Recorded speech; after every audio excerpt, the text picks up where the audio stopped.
Guys, this was the moment the NANS President came out to canvass for Nnamdi Kanu to be released. He has shared his own experience that he had with him in the detention of the DSS, and he has concluded that Nnamdi Kanu is not even supposed to be there, that he is someone everybody will want to associate with. He's bold, he's courageous. He has spoken so well about him, and he said he has written to the Tinubu's government begging and pleading for his release. He said he has promised Tinubu that if Nnamdi Kanu is released, that he's going to go around the country to campaign for Tinubu's 2027 election. So guys, I'm going to allow you hear from the horse's mouth. Take your time, watch this video. Let me know your thoughts in the comment section below. Now take a look.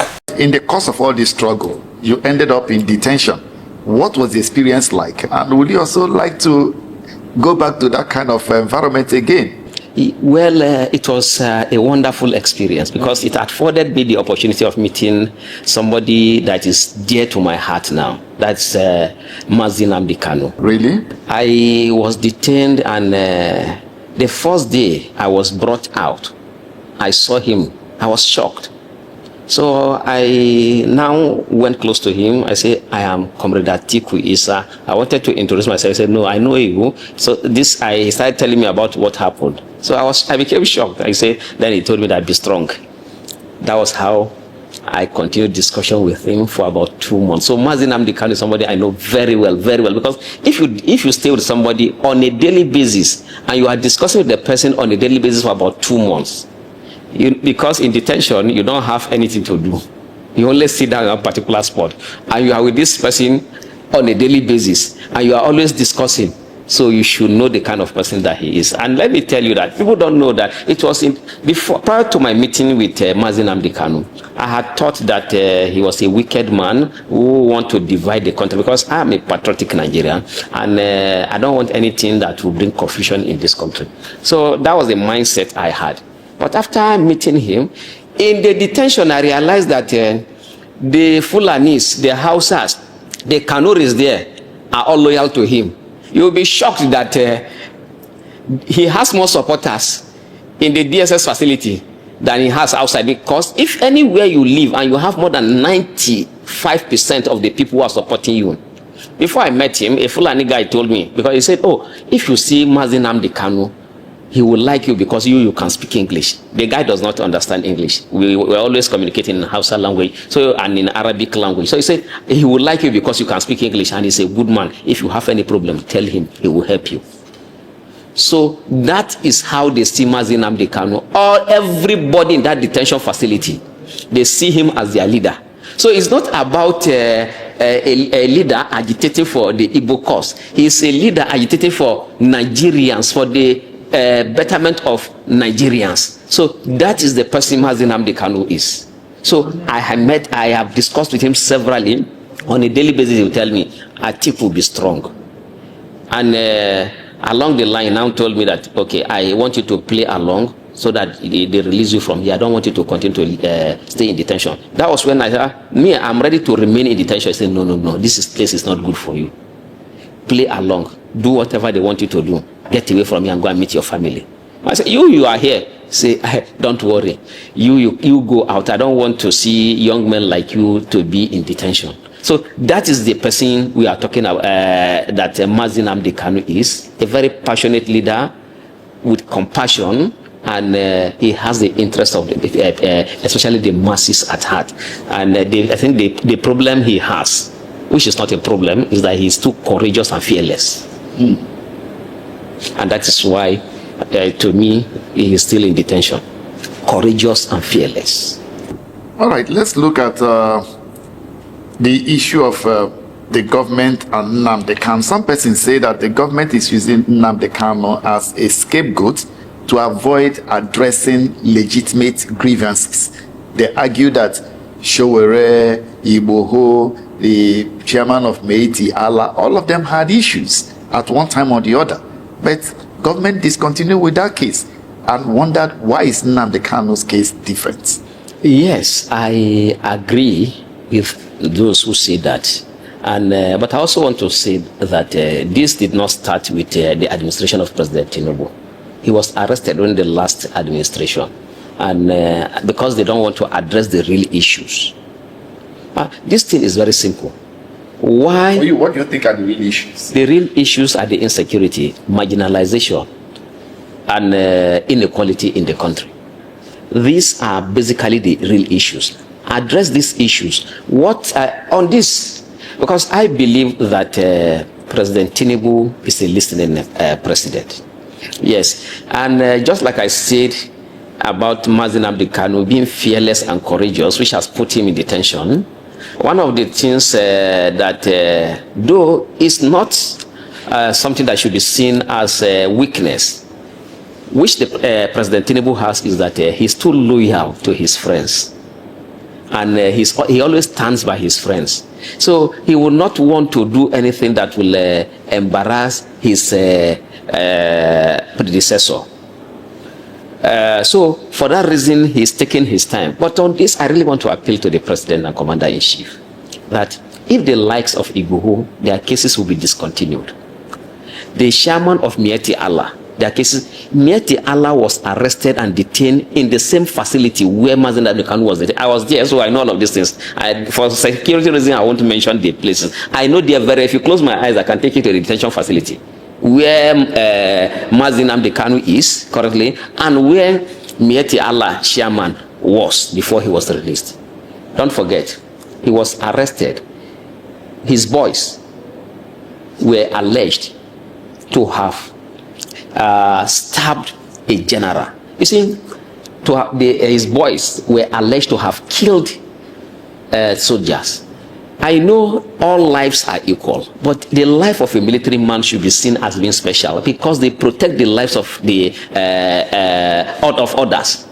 If any group that will attack military men, those groups should not be seen, should be seen as being extremely violent, and they should be condemned in totality. The military men deserve respect and honor because they are putting their lives to protect us. So now, this same man, his case was discontinued. A Fulani man, his case was discontinued. Yes, he's my brother, I'm happy the case was discontinued, but I'm not happy that military men were attacked. Now Igboho, who was agitating his agitation was very violent. So many lives were lost. Security personnel were attacked. Yet his case was discontinued because he's a Yoruba man. I did not meet Igboho, and I did not meet the chairman of Mieti Allah, but I heard a lot of things about them. But in the case of Nnamdi Kanu, all the things, he has been in detention. If the last one and the one that he's still in detention started in 2021, for all of these years, if they have anything against him, why have they not brought it out? There's nothing against him, unlike these two people that their cases were discontinued. The President and Commander-in-Chief has the power by the Constitution of the Federal Republic of Nigeria. He can direct the Attorney General of the Federation to discontinue with this case in the interest of national healing and unity of the country. The last time, he should know that these two men I mentioned do not have the kind of support that Nnamdi Kanu has. Okay, I am in order now. As at this moment, I am still owing, as a result of the mobilization I did for people to come to Abuja to protest for the release of Nnamdi Kanu. We knew that they were going to attack us. We were tear gassed. We still protested. We are ready to lay down our lives for Nnamdi Kanu because we believe that he has our interest at heart. So a man that has such support, I'm not talking about, let me tell you this, that in the entire of the Southeast, all the governors combined together do not have the kind of support that Nnamdi Kanu has. All the governors combined together. And like I told you earlier, which is one of the things people see as the weakness of President Tinubu, and to me it's not a weakness. Just like Nnamdi Kanu's fearlessness and courage is not a weakness. The president is always standing by his friends. His friends in the Southeast know that once Mazi is released, they will not be able to rig, maim, and retain their offices. So they are the one running up and down to plead with Mr. President to continue with this case. Mr. President is a comrade. He has been in struggle for a long time. So there's no way he will allow Nnamdi Kanu to continue to be in detention. He would have since ended this shenanigan called trial, which has lasted for 4 years and nothing has come out of it.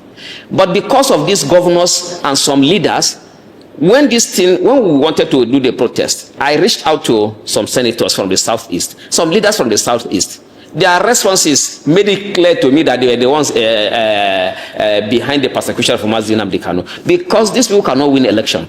So on this, I want Mr. President to know, I, as the national president of NANS, I have taken steps, and I really want to be involved in this completely. One, I went to Kano, because there's one of the most vocal minds in terms of grassroots politics in Kano, Honorable Ilyasu Musa Konkoso, who was commissioner during the first time governorship position of Babi Musa Konkoso. He was also commissioner when Mala Ibrahim Shekaro was governor. He was also commissioner when Ganduje was governor. He has been commissioner since the inception of this republic. Only in this, that is with President Tinubu, that is not a commissioner. I went to him, I told him that, you see, because he had called me before that the youths listening to you, especially in the northern part of the country, I want you to work for President Tinubu. So last week I went to him, I said, yes, I'm ready to work for President Tinubu on one condition. You are close to Ganduje, and you are close to the presidency. You are close to the National Security Advisor. Meet them. Let them discontinue with the case of Nnamdi Kanu in the interest of national healing, so that at least when whatever position we take, people will not see us as being tribalistic, sentimental. Let them discontinue. If Igboho's case will be discontinued, our brother, the chairman of Mieti Allah's case will be discontinued. Let the case of Nnamdi Kanu be discontinued, and then I can assure you that I will move around the entire north to campaign for President Tinubu. I will do that. I told him that. I went to Kano, I met with him, that this is the only reason. This I will do. I will also appeal to him that there's no need for agitation. The president, discuss with Mr. President all your grievances, so that these things can be settled amicably, so that the security of lives and properties in the southeast and the entire country will be guaranteed. This is what we want. We have, you see, this diversity is good for us. As a northerner, why do I like the Igbo people? Most of them are resilient and they are courageous. That does not mean you don't have cowards among them. When you say a particular tribe has this character, what it means is that more than 70% of them, they have that character. But you can still have some persons again who do not have such characters. So now this is a region that more than 70% of them are resilient. They are very hardworking. They are courageous. And they love their leader. We in the north, we also love him. Mr. President, I appeal to you, in the interest of national healing, I appeal to you, please, let this case be discontinued so that we can have peace in the southeast, so that we can have peace in the entire country. And it will be to your credit that during your tenure, the southeast was stabilized. It is far better, and the votes you are looking for, you will get it easily without spending money. Because in the case of Nnamdi Kanu, he does not need to give people money. After he's in detention, look at what we are going through because of him. Because we believe in him. So that's the appeal to Mr. President. And the president, let me say this, he's a listening president. You'll be shocked that before 20 this case will be continued. Because I wrote a letter to President Tinubu, less than a month, he replied. I was shocked. How is this possible? That is the president of over 200 million people. How is it? I have written letters to governors. For more than 2-3 months, they have not replied. And you, as the president of the entire country, you are replying in less than a month. How do you do this? So that's why I'm using this medium to appeal to President Tinubu. There's no need for this case to continue like this again. Let it come to an end. Political settlement is the best way so that we can have peace in the country.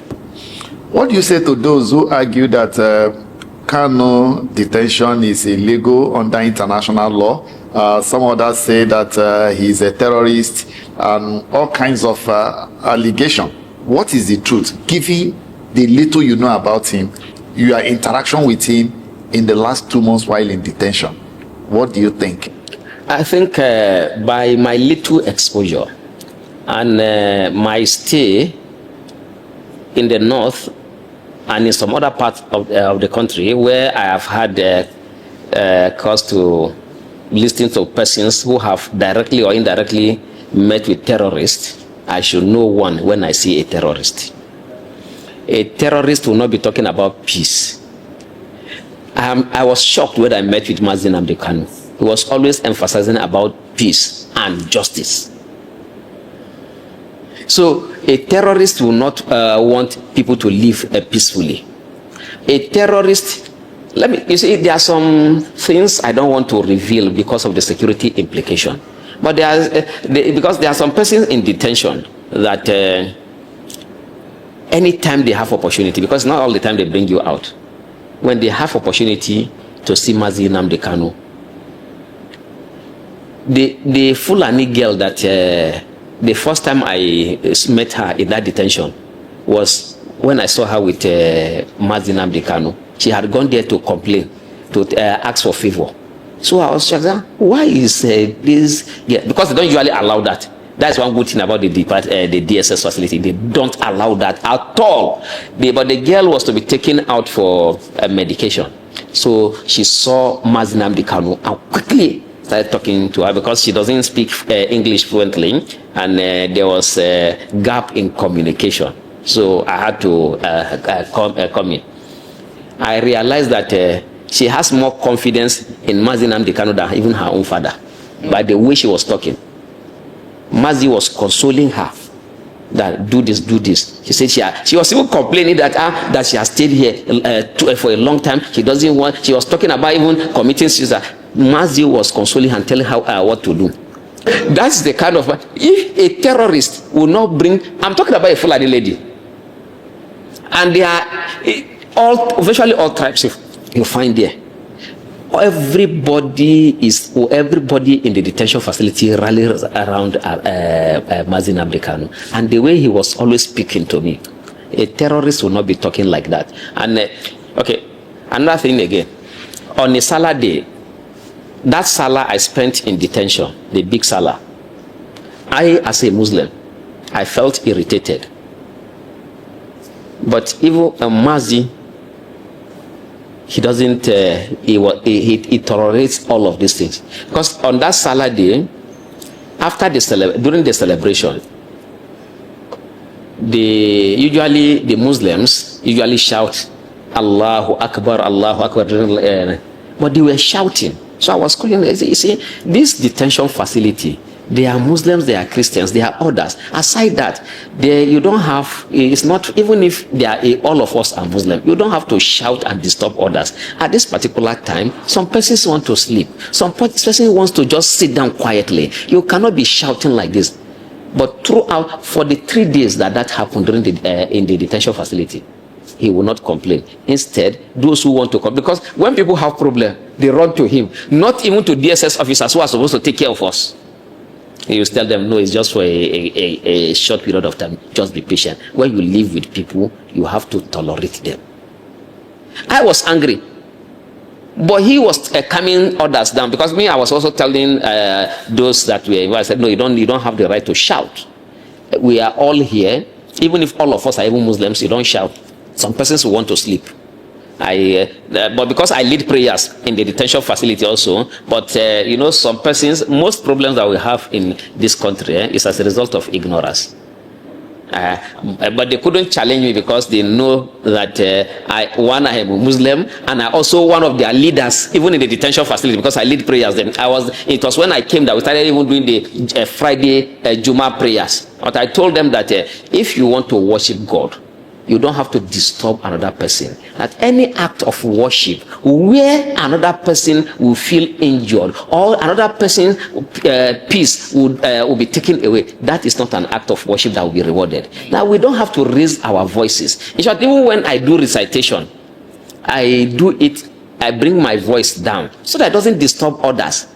And so I was always telling that this is how a religion should be practiced. It should not be a source of problem to people. But Mazi was not complaining. So if he's a terrorist, I have not seen anything that will make me. That's why I believe in him. I believe in him 100%, more than I believe in my state governor, more than I believe in virtually all Nigerian leaders. And that's why I am out. That's why I have been going through all of these things. And that's why I'm appealing. You see, of course, I don't have access to him now. But I can tell you that because I know the kind of person that he is, Mazi, as a courageous man, he listens to his followers. He knows I love him and I know he loves me. So for that reason, once he is released, I'll go and appeal to him. That the same way you told me to play along, I played and I have been released. When I was released, I went on air to appeal to Mr. President for your case to be discontinued. I know you are a strong man, but because of those of us who love you and we want to see you outside, please stop so and so, discuss with Mr. President, and see how this thing can be resolved amicably. I am very sure Mazi will listen to me because he is a listening person. We argue with him on certain things and he's very vast. So that is the reason why I am coming out now to make this appeal and to tell Nigerians that and all those listening to us that Mazi Nnamdi Kanu is not a terrorist, he is not a criminal. His only problem is that he's fearless and courageous. He hates injustice. He used to tell me, usually when he usually tell me, he will speak in Igbo and translate to me. He will say this is a proverb in Igbo language. That I remember a particular one that he told me that in their place, when a child is beaten by his parents, is being beaten by his parents, and the child runs to an elder. Yes, that elder now serve as a shield, so that the parents will not continue to beat again. And also that if anybody is being molested, it is the responsibility of others to come out and stand for the person who is being molested, so that you don't keep quiet when a particular person is being humiliated. That he will speak in, he said that this is a proverb in Igbo language, and then he will translate that this is, so there are so many things he told me, so that these things are not allowed. These things these are the things that are not good, and society must condemn acts of injustice. And that's why, and he demonstrated that, and he's still demonstrating that in the detention facility where he is. As I speak to you, if not because of the professionalism of the DSS officers who are close to him, I can tell you that all of them, if you ask them, those that are close to him, that work close to him, all of them, no exception, will say that they should release him. All of them, they like him. The way they interact with him, you see that they like him. Everybody that detention facility, they will want him to go, but they will miss him. All. You have virtually all tribes in that detention facility, but all will want him to go. All are saying he's a good man. Those who don't know him, are they now saying that all the people who are with him don't have their reasoning and their thinking is bad? Everybody in that detention facility, I let the DSS conduct a survey. Everybody will say Mazi Nnamdi Kanu is a good man. The Igbos will say the same. Yorubas will say the same thing. The Fulanis will say the same thing. The Hausas will say the same thing. I met him just for how many days. See how I am passionate about him now. I'm among those who are his members already. Anywhere he goes, that is where I go, because I know he's a good leader. You see, you will always want to be by somebody who will not betray you. Somebody that you know that will always stand for you. One of the things my family members told me that you should be happy that you were detained, because at least you have got to meet Mazi Nnamdi Kanu. So that because when I went back home, I told them that I had a wonderful discussion with Mazi. I said, that means this is a blessing now. If you were able to, now are you sure? Say, I'm sure that somebody that I know very well that I told them the story about Mazi Nnamdi Kanu. And that was why when I was going to protest during the last protest, and because a lot of my family members entertained fears that it was going to be that the security will clamp down on us. But they say, no, if you cannot betray somebody who stood by you, who is a good person, we just pray for you. Whatever happens, go. Not because of what I told them about him. So Nnamdi Kanu is not a terrorist, and based on he was kidnapped from Kenya. Also, I think he was kidnapped. Why should you kidnap somebody and bring the person to Nigeria to come and try? And even in Nigeria, I think there was a judgment that was given that he should be released and a compensation paid. Why was that judgment not carried out? So this thing has nothing to do with law.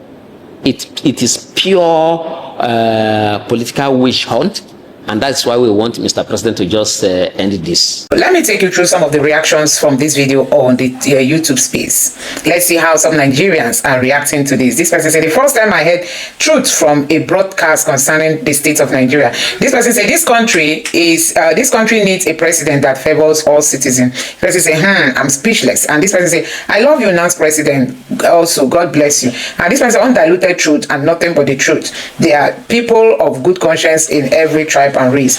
And this person said the host was shocked. Could you see it in his face, trying to figure out this man?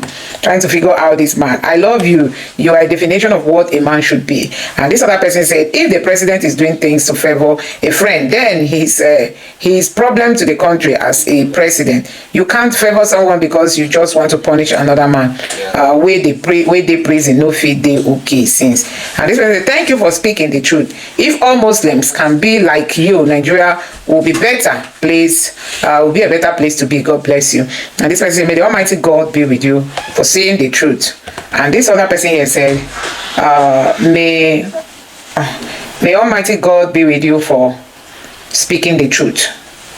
Great interview, NANS President. You truly speak well, like a man of honor. For everything you said, I strongly believe history must be reintroduced into our schools. From basic education to higher institution, history has a way of healing wounds through understanding. If people were properly taught our past, they would know how our 50,000 Igbos were brutally killed in the north, and how in a horrific act many of their heads were placed on calabash and sent by train back to the east after the death of Ahmadu Bello Tafawa Balewa.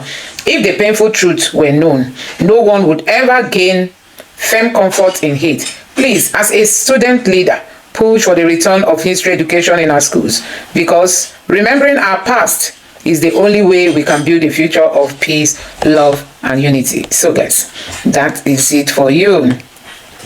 And this other person say, when a testimony about Nnamdi Kanu, what a testimony of Nnamdi Kanu. Praise God. Thank you, NANS President, for the honesty. God bless you. Jesus is indeed Lord. Well spoken. One of the best interviews I've ever listened to. Thank you, NANS President. You are saying too much. This person saying he says too much. Can you imagine? And this other person say, not repentant Boko Haram in the army. And this one say they are pushing Nigerians and it's getting out of hand. Remember, the first place they will run to is the airport. Remember that in case. Please, can you be my brother? Your words are powerfully full of wisdom. No wonder you're a NANS President. I love you, my brother. I have the belief that our beloved president will release Nnamdi Kanu. And this one says, thank you, dear northern brother. Nigeria was labeled a country of particular concern for a reason. Very, very well spoken all around. One love, brother. So people are just applauding this NANS President, and he spoke very well as regards to Nnamdi Kanu being in detention. I don't know what you make of it. Let me know your thoughts in the comment section below. Thank you.